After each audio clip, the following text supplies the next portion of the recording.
Okay, great, thank you. So again, it's a pleasure.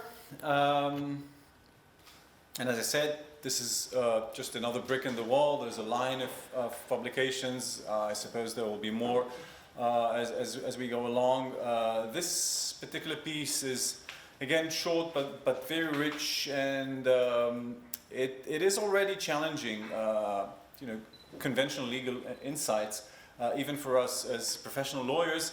If your grandmother asks you, how did you spend this morning, you should tell her that the law can and should ensure the alignment of the corporation's interests with individual, societal, and planetary interests, and promote the adoption of their problems by enabling companies to commit credibly to their resolution. This is it. This is the line.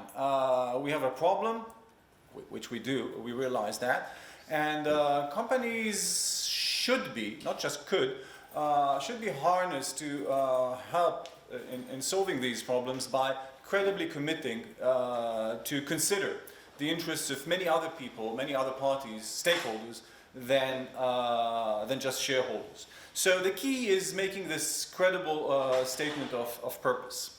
To summarize the paper very quickly, Colin argues that company law is shareholderistic, that it has a narrow focus on profit, shareholders, and financial interest as equivalent to the interest of the company. Next, company law is defective because the divergence of the private interest of the corporations from the public interest of society and the natural world. We just heard that. It fails to protect companies which try to do good, but company law can be saved, and it should require, companies should require the adoption of those appropriately worded corporate purpose statements. And if company law is saved, company law can actually help in saving the world, and there's no cynicism here, and we could hear that.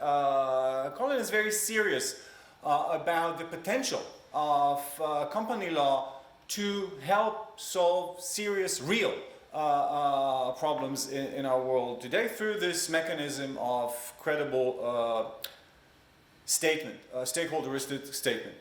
There are a couple of issues that I would like to address, just a couple out of many that could arise when one reads Colin's paper. And the first one is the very basic observation about company law being shareholderistic. That's basically a descriptive point that Colin makes. And the question that comes up at this stage is that an observation about the world, or is it just about the US and the UK?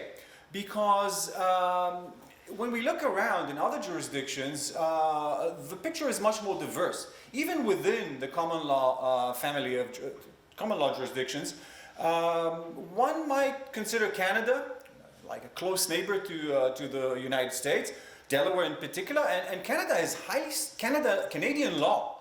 Canada's corporate law is stakeholderistic, both according to the Supreme Court of Canada and according to recent legislation that either encourages or actually requires a stakeholderistic approach, calls on directors to be stakeholderistic. India is famously stakeholderistic by statute, very, very strong, very broad provision in their Companies Act. A diverse picture emerges when one considers civil law jurisdictions as well. So China, again, is this is not a marginal economy, obviously. And China has a very strong stakeholderistic provision in its Companies Act.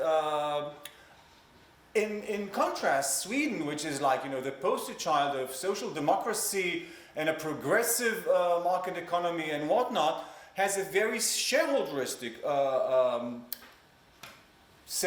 doctrine in its company law. Directors are required to generate profits for shareholders, and the rest is being taken care of by other means.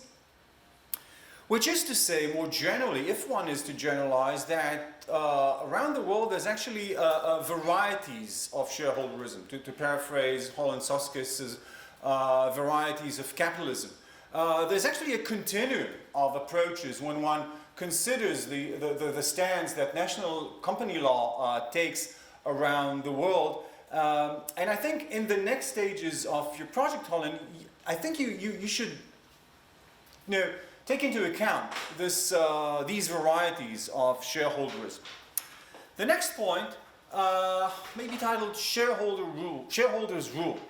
And another way to put it, the way I like to call it, is the Sinclair syndrome. This is quoting Upton Sinclair's famous quip that it is difficult to get a man to understand something when his salary depends upon him not understanding it. Well, look, it is shareholders who appoint directors, and directors who do not serve to the satisfaction of shareholders, they will not remain in office for too long. They will not remain directors. And this is not a fluke. This is not a structural problem of corporate law. This is a core feature of company law as we know it. The general meeting appoints the board of directors, and the general meeting is staffed by shareholders. And this is especially salient in countries where we have a ubiquity of controlling shareholders. It is clearly the case that in those countries, or in such controlled companies, directors serve to the satisfaction of shareholders. And any project like Colin's needs to take this into account when it designs or purports to design some solution to the serious problem that we face. So, if not shareholders, or not only shareholders who vote in the general meeting or appoint directors, who else should vote in or appoint directors? And that's a point for consideration. Should it be creditors? Should it be labor? In many countries in Europe, in Western Europe, labor has a right to appoint a certain number of directors to the board. What about NGOs? Should they appoint directors? What about the government? What about foreign NGOs? If a company, and the number of companies that Colin has just mentioned, like the large pharmaceuticals, they operate globally. So what about foreign NGOs? What about foreign governments who are affected by the operations, by the decisions of the board of directors? That's an open question, but I think it needs to be addressed in any future development of this project. The next point may be titled Love Thy Stakeholder, which is the normative call that Colin makes in terms of what it means to change the purpose of, or to take more seriously the purpose of the corporation. And here the point is that company law should be fixed or saved by requiring stakeholderism through this statement of purpose of the company. And I put to one side the major issue that Colin actually has addressed in more detail in his presentation, which is the point of externalities. How do we, through company law, make companies internalize what is otherwise an externality, quite often a negative externality? I put that to one side because I think that's a clear issue, and Colin has already addressed it. But let's just assume that companies could commit to, could be made to commit to stakeholderism. Will directors comply with that requirement? Will they care? So I'd like to share with you a cartoon that I like a lot. And here's this CEO here. I suppose he's the CEO. And on his desk he has Colin's paper. Well, not quite, but it's a booklet that says A Better World Together, with this third world child here waiting to be saved. And the CEO is dead. And the CEO is saying, why? Why do I have to care when I don't? I don't. And this guy here is either the butler or the CFO, and he's saying, well, there, old chap, of course you don't care. Now, come along, pull yourself together. And this is basically saying that even if we told them to care, even if they said they care, it's a question, do they really care and will they care? Now, this is a serious empirical issue. I've been working together with Renee Adams and Lilach Sagib here at Hebrew U, and more recently in another project that's still ongoing with Renee Adams. And it turns out that corporate directors and CEOs are not like the cartoonish sociopath that we saw in the cartoon just now. In fact, when we look at their personal level of shareholderism, you know, they distribute quite normally. Some of them are highly shareholderist, but very few. Others are highly stakeholderist, but again, very few. The bulk are smack in the middle. You know, sometimes they are shareholderist, sometimes they are stakeholder, depends on the circumstances. I mean, they're not psychopaths, okay? So, what should the law do? According to Colin, the company law should be like Aretha Franklin, okay? Requiring directors to think about what you're about to do to me. So, and internalize that. And I think company law, even at least in the UK, not necessarily in the US, I suppose, but clearly in the UK, already does that. So, in a way, there's some irony in the fact that UK law already requires board members to consider other stakeholders. And in a different piece, I propose a notion of a doctrinal approach that's called, say, impartiality, which is consider everyone on an impartial basis. And if already existed UK law is taken seriously, without much of a boost, maybe procedurally, but not much more than that, maybe UK law is much closer to what Colin is preaching than Colin, what you already, what you now preach. I say this very kind of carefully against. So, to conclude, this is an important project, even a crucial one, because the problems that it addresses are real. It offers a number of very intriguing insights, more than I've been able to address here today. I suggest that law might not be the major problem, and in fact already Colin has also addressed that point briefly in his talk today. I think, Colin, you're too quick to give up on the political process, to give up on government, and to give up on accountability from politicians, and look for accountability from board members. And in doing so, and again, that's a major issue that I'm unable to address here, you might be paving a way to corporate tyranny. And this is something that I suppose we don't want to see. Thank you.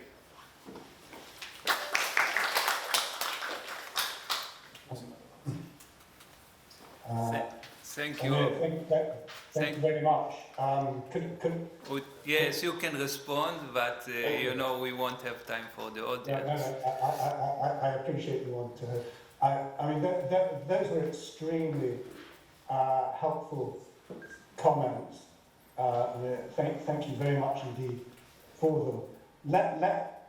Let me just quickly explain my reaction to them. First of all, the variety of shareholderism, as you put it, around the world. There's a considerable amount of it, not unrelated to the variety of ownership patterns that one observes around the world. And some countries, I mean, I mentioned that in many countries, governments are introducing legislation which does exactly what I'm talking about, in this example, things like the benefit corporation, or very near to what I'm talking about. But what the existing laws don't do is to go beyond the notion of taking account, for example, in Canada, the emphasis is not on shareholder interests, it's on the success of the company. And it seeks to describe the success of the company in the round.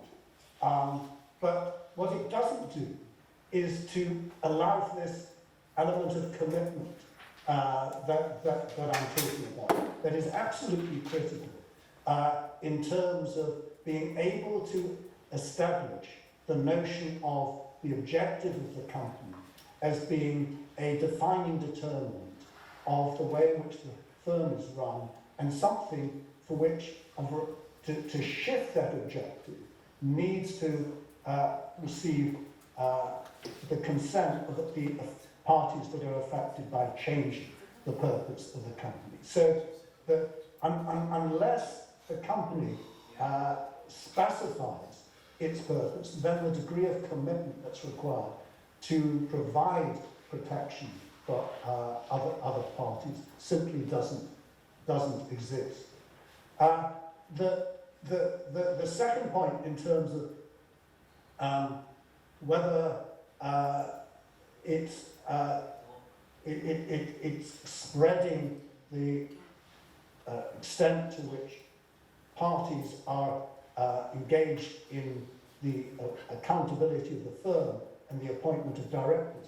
As I'm emphasising, on the contrary, the whole idea behind this is to retain the accountability of the board to the shareholders. And the way in which I overcome this, or I believe that this issue can be overcome, is not through extending accountability to other stakeholders, because it creates all of the sorts of problems to which you're alluding, but instead aligning the interests of those running and owning the company with the benefits that are conferred on others. In other words, it's a matter of what is a profit. And that relates to your third point about loving thy stakeholder. It's not a question of loving thy stakeholder. It's a question of, have you got the incentive to love your stakeholder? Have you got the financial incentive to love your stakeholder? And what I'm saying is the current problem that arises in the way in which we are determining corporate activity is that we are defining what a profit is in relation to profits that are earned at the expense of others, as well as profits that are earned through benefiting others. And by aligning the interests of shareholders and thereby directors with the broader social interests and avoiding conflicts between the two, that is the way, not through extending accountability, not through relying on the goodwill, which, as you say, in many cases, is at least to a certain extent already present in companies, but not in all. I mean, I'm not sure how much goodwill, for example, was displayed in the case of the Sackler and Purdue Farmer Board and owners, but certainly in the case of many, as you say, they sort of lie in the middle. This is saying, don't just lie in the middle. Let's ensure that it is always in the interest of those running and owning companies to promote success in the way in which we want that to occur. And that then comes to your point about, isn't it the case that company law, for example, in the case of the UK, already does this? The answer is no, it doesn't do it, because it still maintains the notion of the interest of other parties as being derivative of promoting the profitability of the firm, including the potential for profits being earned at the expense of other parties. So really the whole notion behind trying to define, really consider the nature of the law and to define purposes so that purposes are associated with profiting from producing solutions is to say, don't rely simply on goodwill. Don't rely on the process of trying to engage stakeholders in holding boards to account. Solve the problem at its source. Solve it in terms of aligning what is a profit with what we as individual societies in the natural world need. Thank you, Colin. What is a profit is a real nice question. I think we have to think about it, and meanwhile we'll proceed with head because we are behind time. Thank you very much. It was an enlightening conversation, increasing our welfare as well. Thank you very much. I greatly, and Amir, thank you very much indeed for your very help. Okay, thank you. If you want, you can stay, listen to it. Ed, please come in. So can we get my slides up? And I don't know if people are going to stay on Zoom, we should share the screen as well. No, Okay. don't go. Where's the slides? They should be on there someplace. Yael, do you know where my slides are? Yes, I